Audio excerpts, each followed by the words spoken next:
Hey guys, welcome to the search for God. It is great to be with you guys again, and this episode we are going to be talking about a topic that I am calling Be Like Ozzie, Go Near Your Master, or The Power of Prayer, Part 1. Now, Ozzie is a dog that we've been very blessed to have for the past 3 years, so that's why I'm calling this Be Like Ozzie, but I will explain that in just a moment. I will say, if you have not listened to the first episode, it is called How It All Started, My Painful Origin Story. That might be worth listening to first, but if you're in a hurry or you don't care about that, then I think you can jump into this one. So we'll just get started. In the last episode, I did discuss my past and how I restarted my faith journey. And I want to say that since I've restarted my faith journey, I've grown so much in maturity and humility, and frankly, my sense of gratitude and happiness has been growing by the day. That all started again 2 years ago, and we're still trucking along with that, but still to this day, I am just in awe of God, and I simply shake my head in bewilderment and dismay, sometimes even shock, that I ignored and ran from God for so long. It is just crazy to me that any of us would blow off or take no notice of or even disregard the creator of the universe. It's just insane to even think about. And it would be like a child staying closed off in his room, ignoring the loving invitations of his father, who's standing upstairs and offering to feed him and clothe him better and bless him with gifts that this child couldn't possibly comprehend. And the amazing thing about the Father, speaking of God here, same as the hypothetical earthly father in my analogy above, is that our Creator will let you stay in that room as long as you want, even your entire life and for eternity, if that's what you prefer.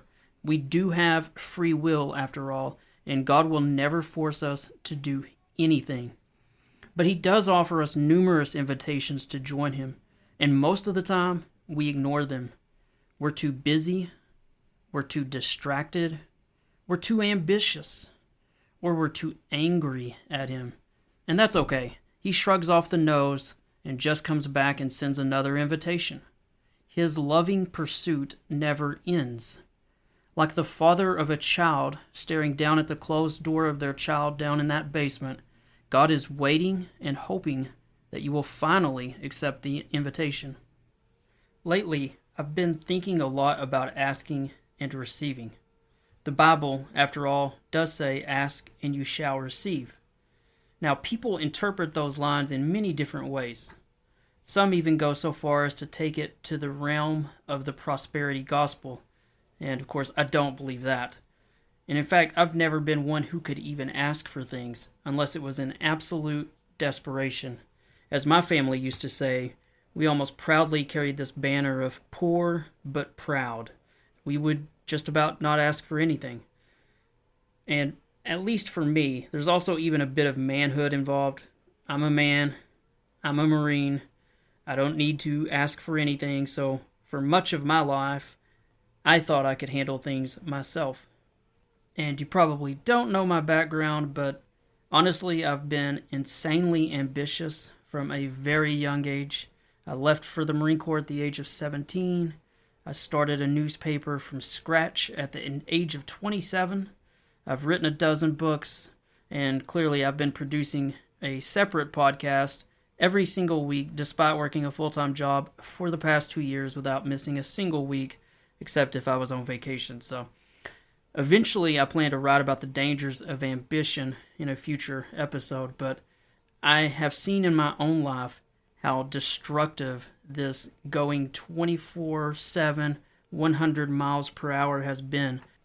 How destructive it's been for me and my health. How destructive it's been for my family. How destructive it's been for my finances.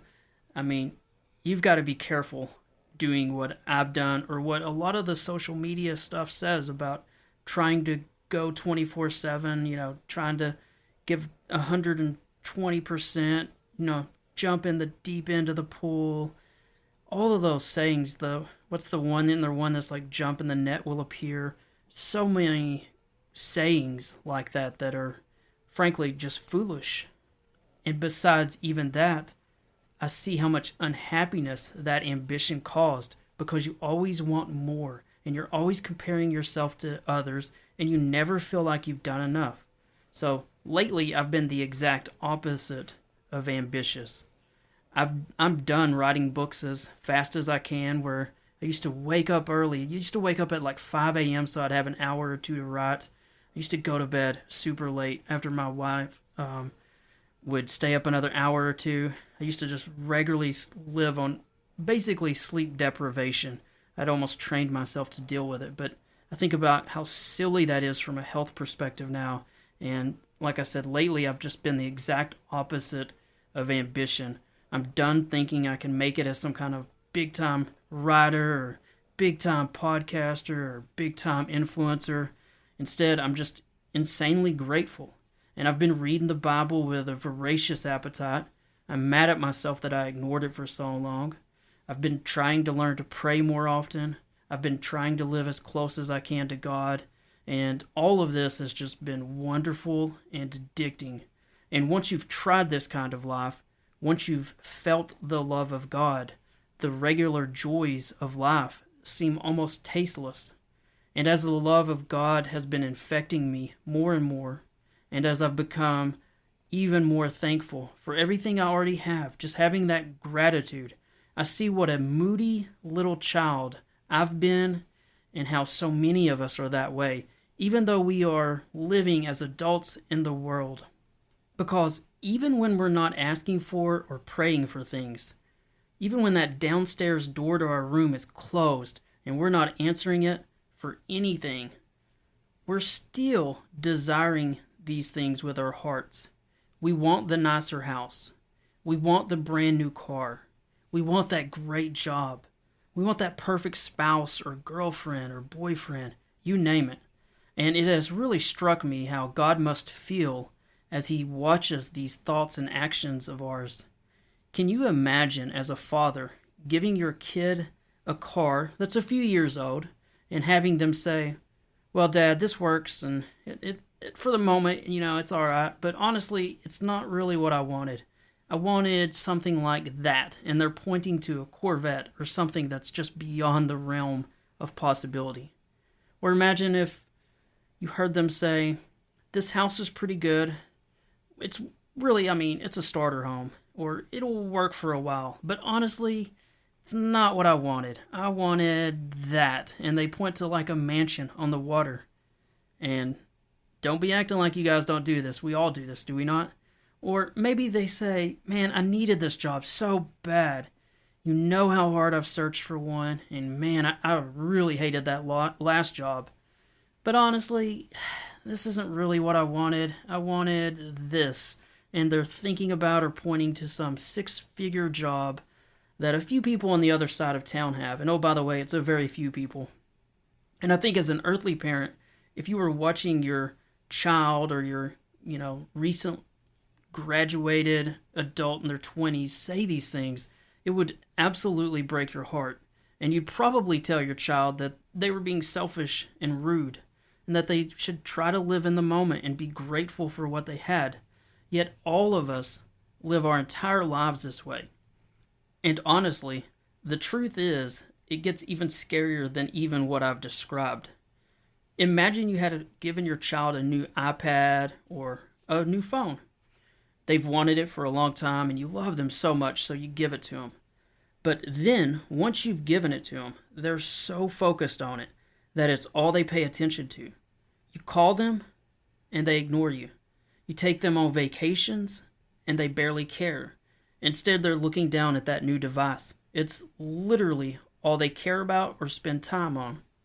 If this situation occurred on Earth, speaking from just a parent or earthly perspective, I've got to say that I'd be tempted to ground my kid from that device or maybe even take it from them. But thankfully, God is love and He has far more patience than any of us. But I still think we hurt His feelings with our greed and our ambition.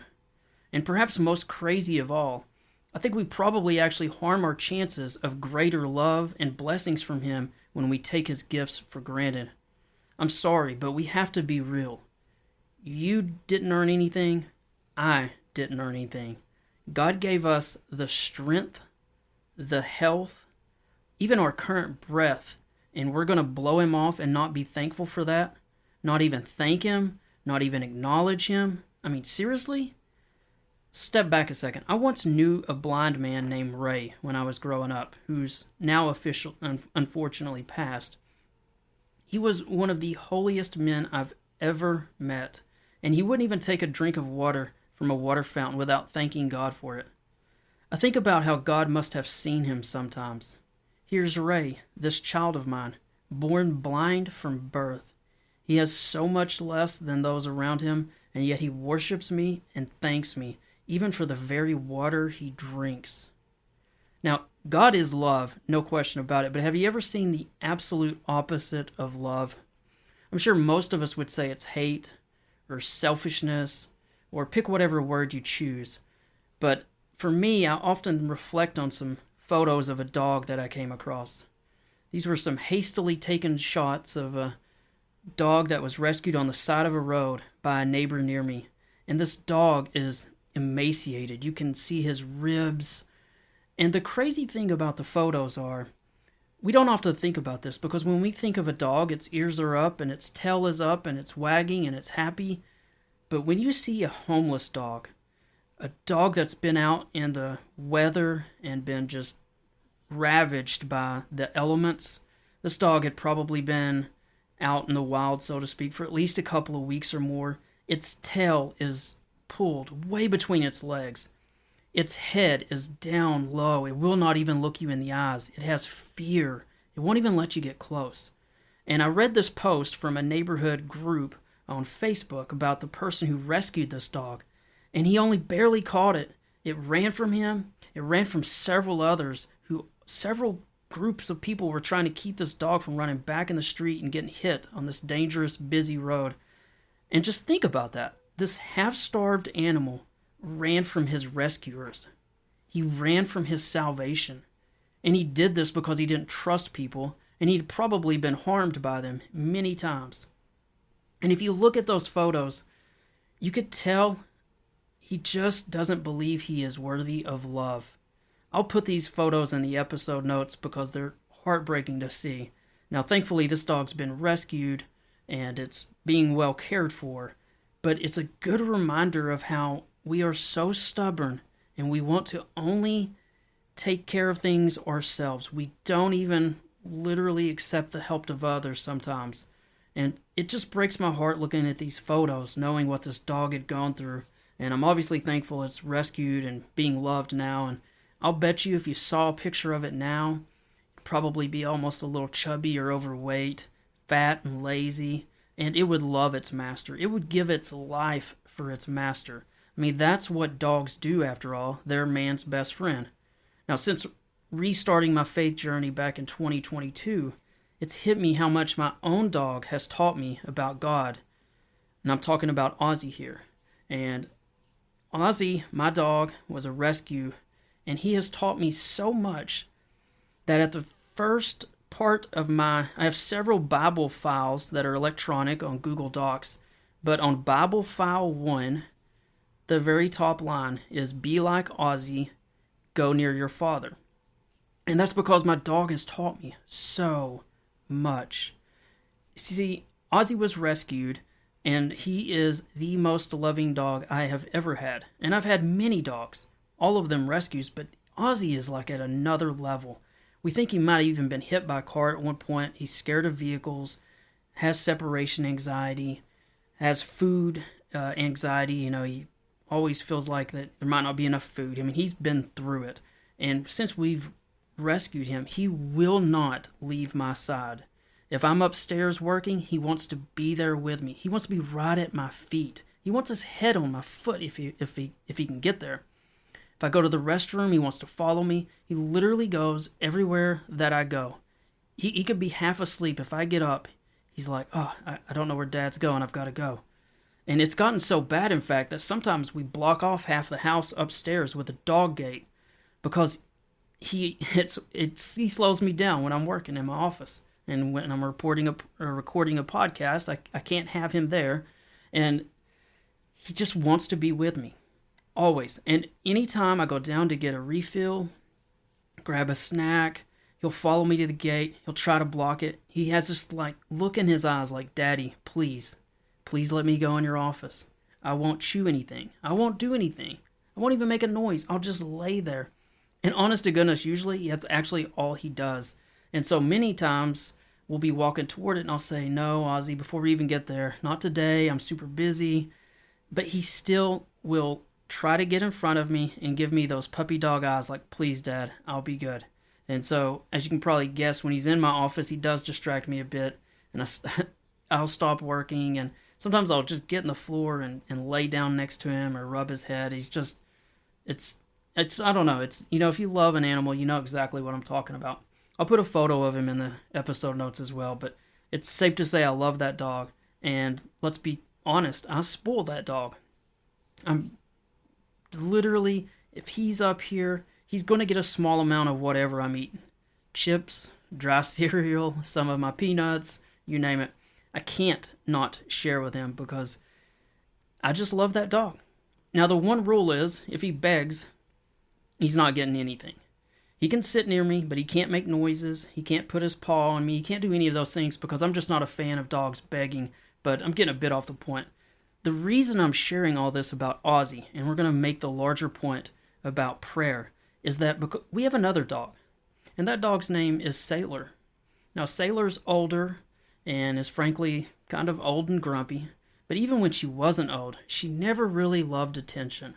If you pick her up, she tries to jump down. She almost never comes up to you. If you go pet her, after just a moment or two, not even a minute, I mean a moment or two, she's had enough. She'll move to the other side of the couch. She'll try to get away from you. It's almost like odd dog behavior, but we still love her, and we've been treating her well for almost 15 years now. But she just doesn't like to be woken up. She sleeps most of the day, and she's more than happy with the smallest amount of attention. As long as she's got fed or food in her bowl and you take her out, she's fine. She's good. And the bigger point I want to make is it strikes me in life that we can be one of two ways. We can be like Ozzie, or we can be like Sailor. We can love and be loved, receiving way more by just going to your father's office or study. Or we can stay in our bed. As I said earlier, we can also stay in that room downstairs with the door closed, completely ignoring the invitation, or we can be running loose like that stray dog that was rescued. We truly get to choose. We have free will. Wrapping all of this up, here are a few things I've learned. You have the opportunity to open that door downstairs and accept the invitation to be near your Father. You probably aren't doing yourself any favors by being greedy. When we're not grateful, when we desire more, the way I see it, that's probably a great way to not get something in addition to that iPad your parents bought you, as the example I used earlier. I mean, even when I studied Buddhism, which you guys know if you listened to the first episode, I studied that very closely for more than 5 years. Pretty much considered myself a Buddhist, in fact. But in Buddhism, they teach that desire is considered a poison and called the root of all suffering. You could probably add in comparison with the idea of desire, but we know that all of us compare way too much with social media out there, and this is all wrong. And returning back to Christianity, I think God wants us to be grateful for what we have, even if it's a single drink of water, if you're Ray, or even if it's a single chip, if you're Ozzie. Ozzie gets too desperate or tries to beg loudly for more, he's not getting any more. I want him to be grateful, and I think that's the way we should be. The final thing I've learned is that if you want to sit in your room downstairs and keep the door closed, if you want to lay on your bed and sleep all day like Sailor, I think God will allow you to do that. Yet while He will allow it, and He will allow the consequences that follow such a decision, I think there's a better way. In my opinion, we should all strive to be like Ozzie. Go near your Father. I promise you, he's waiting to hear from you, and it'll most definitely change your life. Let's wrap up with that. I hope you guys really did enjoy the show. I want to end by sharing something from Romans. This is from chapter 13, verses 11 through 14. Now, in this, he is writing to the believers in Rome. But I think this applies to everyone, whether you're a believer or not. So let me read this, and then I'll follow up with some additional thoughts. Paul writes, "This is all the more urgent, for you know how late it is. Time is running out. Wake up, for our salvation is nearer now than when we first believed. The night is almost gone. The day of salvation will soon be here. So remove your dark deeds like dirty clothes, and put on the shining armor of right living. Because we belong to the day, we must live decent lives for all to see. Don't participate in the darkness of wild parties and drunkenness, or in sexual promiscuity and immoral living, or in quarreling and jealousy. Instead, clothe yourself with the presence of the Lord Jesus Christ, and don't let yourself think about ways to indulge your evil desires." Again, that's from Romans chapter 13, verses 11 through 14. And so I want to say that if you're a believer, I want to encourage you to keep growing and becoming a stronger follower of God. But perhaps more importantly, if you're not a believer, I hope that you will maybe visit a local church. If that's something you're not comfortable with, then I hope you at least start reading the Bible if you never have. I really do think it will help. If you have no idea where to start, you can read some of Psalms or Proverbs, and then start in the New Testament in the book of John. I think you'll find the Bible will start drawing you in, and I think it'll start changing your life. If you don't have a Bible, you can download the Bible app on your phone, or you can look it up online just about anywhere. There are dozens of websites with it on there. But again, the broader point is, I just want to encourage you to try to start seeking God. The Bible clearly says, "Seek and you shall find." And I know even from my own journey, I searched out just about every religion there is. Don't necessarily advise that, but you have to start trying to find the truth. Just remember that the verses I read to you from Romans, that book was written in about 57 AD, or about 25 years after the death of Jesus. And as it said, this is an urgent thing. It is late, and time is running out. So I do hope you will start moving toward God. By the way, if you enjoy the show, there are a few ways you can support me. I, of course, work a full-time job like most people out there, and would love to do this and the weekly podcast that I do on defense news and some of the writing stuff I do as well. Would love to be able to do that with more time and effort. And so if you'd like to support the show, there are several ways you can do so. You can subscribe through Substack. There is a link to do that in the episode notes. You can also support the show for $5 per month through Patreon. There's a link for that as well. Or you can even send a tip through Venmo or through PayPal. I have links to both of those in the episode notes if you'd like to support the show. There is absolutely no pressure to do so. I'm going to do this either way. And as the Bible says, God loves a cheerful giver, not someone who feels like they should do it out of guilt or some kind of obligation. So I am definitely not saying any of that. Also, 3 final things. First, don't forget I put out a weekly podcast. It's mostly about defense news and the military, but I really do think it will help lower your blood pressure and renew your faith in the country. I have a link to that in the episode notes, but it's called the View from the Front podcast. You can find that on any channel, or just search for that and my name, Stan R. Mitchell. Should be able to find that, no problem. Secondly, just wanted to say that I have written 12 books. They're pretty fast moving. They're pretty highly rated. Been very blessed and fortunate to have sold 70,000 copies. And I promise you, even though I live in Tennessee, I do not have that many cousins. So that's a great way to support the show, is to check out my books or maybe tell others about them if you're not a reader. But basically, I tell people that if you enjoy Tom Clancy books, you'll enjoy those. And then the final thing is I do have in the episode notes my email address. I will read it now. The email address is authorstanrmitchell@yahoo.com. Again, that's authorstanrmitchell@yahoo.com. You are more than welcome to reach out, say hello, tell me you're enjoying the show, ask questions. I love all of those things. I answer every email that comes to me. I am fortunate, I guess, that for now at least, the show isn't big enough that it's not too overwhelming. Maybe sometime in the future that might not be the case. If you have questions about faith, the Bible, anything, hit me up. I will answer as quickly as I can. I do enjoy interacting with folks. So with that, let's wrap it up. As always, to God be the glory. I hope you guys have enjoyed the show. And if you can drop a rating and review wherever you're listening, that will help the algorithm lead other people to me. Small way to help. Hey, thanks so much, guys. Look forward to talking to you again soon.